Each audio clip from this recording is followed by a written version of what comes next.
Sindh headline news जो सिंध के सलाम। अली अकबर सोलंकी के आवाज़ से स्टाफ रिपोर्ट मुताबिक मौसमियाती तब्दीलियुनि के हवाले से आज़ाद थिएटर ग्रुप सिंध पारा इस्लाही स्टेज थिएटर आलमी समाजी तंजीम SPO पारा पेश किया वियो। ही थिएटर पिथोरो खाई उमरकोट में पेश किया विया। इन इस्लाही थिएटर में इहो ॾेखारियो वियो त मौसमियाती तब्दीलियूं छो थियूं थियनि, इन्हीअ जा सबब कहिड़ा आहिनि।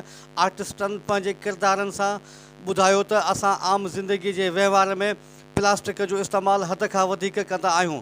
प्लास्टिक हिकु ज़हरीलो मादो आहे जेको मिटीअ में, पाणी जे नालियुनि में, बीठल पाणी जे तलाउनि में ऐं खॾुनि में प्लास्टिक गॾु थिए थो, जेको ज़मीन में अंदरि मिली असांजे इस्तेमाल जे पाणी खे ज़हरीलो बणाए छॾे थो। उन खां अलावा वणनि जी वाढी थी वई आहे ऐं ॿेला तबाह थी विया आहिनि, तंहिं करे नवां वण नथा लॻाया वञनि। उन खां अलावा हिते गर्मियुनि जो वधी वञणु ऐं बरसातुनि जे न पवण जहिड़ा मसइला पैदा थियण बाबति सम्झायो वियो। हिननि थिएटर वसीले इहो ॿुधायो त मौसमियाती तब्दीलियुनि खे बिल्कुलु ख़तमु त नथो करे सघिजे, पर मुख़्तलिफ़ एहतियाती तदबीरूं जहिड़ो कि प्लास्टिक जो घटि इस्तेमालु करणु, पंहिंजे ॻोठ ऐं इलाइक़नि में मौजूदु पाणी जे ढंढुनि, तलाउनि, रोड रस्तनि ऐं पाणीअ जे नालियुनि खे साफ़ सुथरो करणु शामिल आहिनि। इन्हनि वसीले घटिताई करे सघिजे थी। जितां वण वढिजी उते ॿिया नवां वण लॻाइजनि, पाणी जी हरभरू इस्तेमाल खे घटाइजे, ज़बरदस्ती शादी कराइण ऐं ज़हनी तौरु जिस्मानी तशदुद खे रोकण जे उपाय ते पिणु ॻाल्हायो वियो। हिन प्रोग्राम में इलाइक़े जे औरतुनि, मर्दनि ऐं ॿारनि वॾे तादाद में शिरकत कई।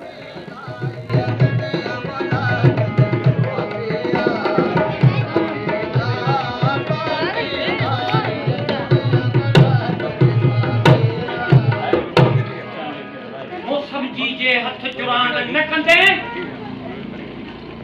त मूंखे हिते अॼु वाइदो करे ॿुधाए कहिड़े हिसाब सां तूं मौसम जी जुरान कोन कंदे, छा कंदे? अदा जेकॾहिं हिकिड़ो वण कटबो उते 10 वण पोखींदसि जीवन मौसम में तब्दीली न थिए। हा सच तो चई, पर उन्हीं जे लाइ कुझु करणो पवंदो। अदा तोखे ख़बर आहे हिते तूफ़ान, हिते आफ़तूं जेके अचनि थियूं, जेके माण्हुनि जा घर बि ढहियो पवनि, बिजलियूं बि किरियो पवनि, उन्हनि जा माल बि मरियो वञनि हलिया। अदा जिथे हिकिड़ो वण पोखिजे थो, आऊं चवां थो जिथे कटिजे थो उते 10 वण पोखणु खपनि।